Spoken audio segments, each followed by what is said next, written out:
Dear student, कैसे हैं आप सभी को वर्मा एजुकेशन पथ की यूट्यूब चैनल पर स्वागत है। तो दोस्तों, आज हम लोग 10वीं कक्षा के हिंदी के पद खंड का पहला चैप्टर, जिसका हम लोग वस्तुनिष्ठ प्रश्न उत्तर करने वाले हैं।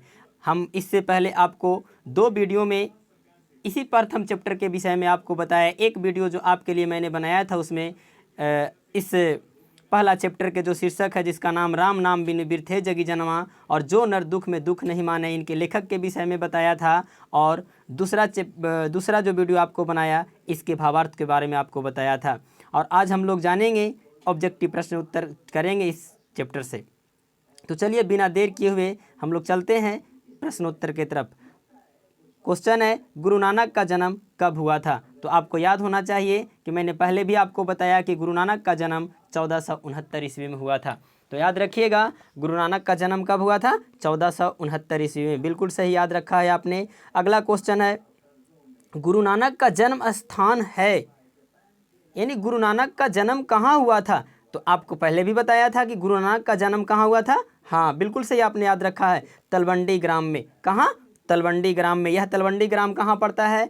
तो लाहौर में पड़ता है। लाहौर वर्तमान जो पाकिस्तान में पड़ता है। बिल्कुल सही आपने याद रखा है। इसके बाद अगला क्वेश्चन है, सुलक्षणी कौन थी? तो आपको तो याद ही होना चाहिए, सुलक्षणी कौन थी? हाँ, बिल्कुल वही, गुरु नानक की पत्नी। बिल्कुल सही याद रखा आपने। सुलक्षणी कौन थी? गुरु नानक की पत्नी थी। बिल्कुल, बहुत बढ़िया, शाबाश, गुरु नानक की पत्नी थी। अगला क्वेश्चन है कि गुरु नानक के माता जी का क्या नाम था? तो आप बताइए, गुरु नानक के माता जी का क्या नाम था? हाँ, तृप्ता। क्या नाम था? तृप्ता। बिल्कुल सही उत्तर है आपका। गुरु नानक के माता जी का क्या नाम था? तृप्ता। मेरे साथ आप क्वेश्चन के साथ साथ आंसर का भी रिपीटेशन करते चलिएगा, दोहराते चलिएगा, ताकि आपको यादाश्त में ज़्यादा बना रहे और काफ़ी लंबा समय तक याद रहे। अगला क्वेश्चन है, ब्रह्म का निवास स्थान है। तो आपको बताए थे कि ब्रह्म का निवास स्थान वैसे व्यक्तियों के हृदय में है जो हमेशा हर समय एक जैसा रहता है, चाहे दुख की घड़ी हो, सुख की घड़ी हो, यानी हर परिस्थिति में एक जैसा रहता है। और वैसा तो कौन रह सकता है? एक संत ही रह सकता है। तो यानी कि ईश्वर का निवास स्थान जो है संत हृदय है। चलिए अगला क्वेश्चन की तरफ हम लोग चलते हैं मित्रों। इसका अगला क्वेश्चन है, गुरु नानक पंजाबी के अलावे और किस भाषा में कविताएं लिखें? बहुत अच्छा प्रश्न है कि गुरु नानक देव जी जो हैं पंजाबी भाषा के अलावा और किस भाषा में कविता लिखे हैं।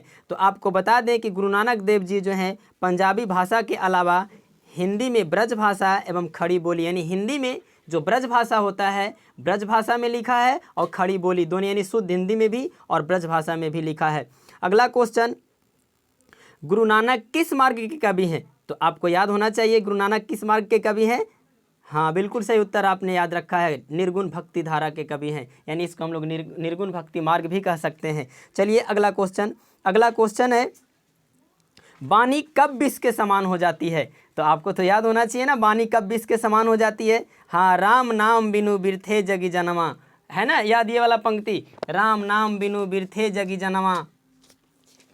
तो राम नाम के बिना जो है कि जन्म व्यर्थ है। बिखू खावे बिखू बोले, यानी कि राम नाम के बिना जो है कि वाणी विष के समान हो जाती है। यदि आप राम नाम का जाप नहीं करते हैं तो वाणी विष के समान हो जाती है। तो इसका सही उत्तर होगा, वाणी कब विष के समान हो जाती है? तो राम नाम के बिना। बिल्कुल सही उत्तर आपका है। आगे हम लोग ध्यान देते हैं अगला प्रश्न। अगला है, रहीरास किनकी रचना है? तो आपको हम बताए थे, रहीरास, जापू जी, सोहिला, आशा दीवार, ये 4 पुस्तक का नाम आपको मैंने बताया था। और ये चारों के चारों पुस्तक किनके हैं? गुरु नानक जी का है। तो आप याद रखिएगा, रहीरास, आशा दीवार, सोहिला, जप्पू जी। और बाकी मैंने चारों प्रश्न को बारी बारी से लिया है आपके लिए, मैंने एक भी प्रश्न को छोड़ा नहीं है। जितने भी ऑब्जेक्टिव इंपॉर्टेंट ऑब्जेक्टिव बन सकते थे, मैंने सबको इसमें ले लिया है। तो आप घबराइए नहीं, आप बस धैर्य के साथ अंतिम तक बने रहिए वीडियो के साथ। आप आपको जो है कि मज़ा आने वाला है यह प्रश्नोत्तर पढ़ करके और याद करके। अगला क्वेश्चन, सिख धर्म के परिवर्तन किसने किया? तो कल भी आपको मैंने बताया था पिछला वीडियो में भी कि सिख धर्म के परिवर्तन किसने किए थे? तो गुरु नानक देव जी ने किए थे। यानी सिखों के प्रथम गुरु भी कौन थे? गुरु नानक देव ही थे। चलिए इसके बाद अगला प्रश्न, किसके बिना प्राणी को मुक्ति नहीं मिलती। हाँ, तो किसके बिना प्राणी को मुक्ति नहीं मिलती? बिनु गुरु सबत मुक्ति कहाँ, यानी बिना गुरु के ज्ञान के मुक्ति कहाँ है। यानी जब तक आपके पास आपको गुरु का ज्ञान नहीं है तब तक आपको मुक्ति मिलने वाली नहीं है। यानी किसके बिना प्राणी को मुक्ति नहीं मिलती, तो इसका सही उत्तर क्या होगा? गुरु ज्ञान के बिना प्राणी को मुक्ति नहीं मिलती, बिल्कुल सही उत्तर है। अगला क्वेश्चन है, आशा दीवार किस कवि की रचना है? तो एक बार फिर से आपको रिपीट कर देते हैं। आपको बताए थे जप्पू जी, आशा दीवार, रहीरास, सोहिला। फिर से रिपीट कीजिए, जप्पू जी, आशा दीवार, रहीरास, सोहिला। ये चारों के चारों रचना किनके हैं? गुरु नानक जी के हैं, बिल्कुल सही, आप याद रखिएगा। तो आशा दीवार भी किनकी रचना है? गुरु नानक जी का ही रचना है। अगला क्वेश्चन, राम नाम बिनु बिरथे जगी जनवा, यह पंक्ति किस कवि की है? तो बताइए, ये कौन नहीं बताएगा? राम नाम बिनु बिरथे जगी जनवा, ये तो शीर्षक ही है इस पद का। तो किन कवि का पंक्ति है ये? तो हाँ, गुरु नानक जी का है, बिल्कुल याद रखिएगा आप इस चीज को। अगला क्वेश्चन, गुरु नानक का कथन किस कवि के कथन से मिलता है? बिल्कुल सही, आप देखिएगा, गुरु नानक का कथन जो है कबीर दास के कथन से मिलता जुलता है। यानी कबीर दास के कथन और इनके कथन एकदम मतलब हूबहू मिलते जुलते हैं। अगला प्रश्न है, किस मुगल सम्राट से गुरु नानक की भेंट हुई थी? तो आपको मैंने बताया था कि जो है कि देशाटन की यात्रा करते करते ये मक्का मदीना तक की यात्रा किए थे और इनकी मुलाकात जो है कि एक बार बाबर से भी हुआ था। यानी मुगल सम्राट बाबर से भी इनका एक बार भेंट हुआ था। तो आप याद रखिएगा कि मुगल सम्राट बाबर से इनकी एक बार मुलाकात हुई थी। अगला प्रश्न है, गुरु नानक की रचनाओं का संग्रह किसने किया? तो आपको याद होना चाहिए कि गुरु नानक की रचनाओं का संग्रह गुरु अर्जुन देव ने किया था। और ये गुरु अर्जुन देव सिखों के 5वें गुरु थे। यानी सिख धर्म के 5वें गुरु कौन हैं? तो गुरु अर्जुन देव, ये भी आप याद रखिएगा। और जो गुरु नानक की जितनी भी रचनाएं हैं, इनकी सारी रचनाओं का संग्रह किया था गुरु अर्जुन देव ने। और इनकी रचनाएं किस नाम से प्रसिद्ध हुई थी, किस नाम से विख्यात हुई थी? तो आपको ये भी याद होना चाहिए, क्या किस नाम से? आपको बताए थे ना, हाँ, गुरु ग्रंथ साहिब, बिल्कुल सही उत्तर है आपका, गुरु ग्रंथ साहिब के नाम से प्रसिद्ध हुआ था। अगला क्वेश्चन हम लोग देखते हैं, अगला क्वेश्चन की ओर चलते हैं। अगला क्वेश्चन, गुरु नानक ने जगत का सार किसे कहा है? तो गुरु नानक बताए आपको कि जगत का सार हरि कीर्तन को कहा है। यानी हरि कीर्तन के अलावे सारे जो कर्म कांड हैं सब कुछ व्यर्थ हैं, कोई किसी काम के नहीं, सब दिखावा है।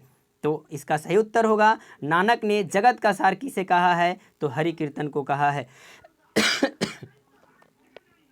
अगला क्वेश्चन, गुरु नानक का जन्म स्थान किस नाम से जाना जाता है? तो आपको बता दें कि गुरु नानक का जो जन्म स्थान है आज यह नानकाना साहब के नाम से जाना जाता है। और यह नानकाना साहब वर्तमान पाकिस्तान में पड़ता है। तो इसको भी याद रखिएगा, बड़ी महत्वपूर्ण क्वेश्चन है कि गुरु नानक का जन्म स्थान किस नाम से जाना जाता है? तो किस नाम से जाना जाता है? नानकाना साहब, बिल्कुल सही उत्तर।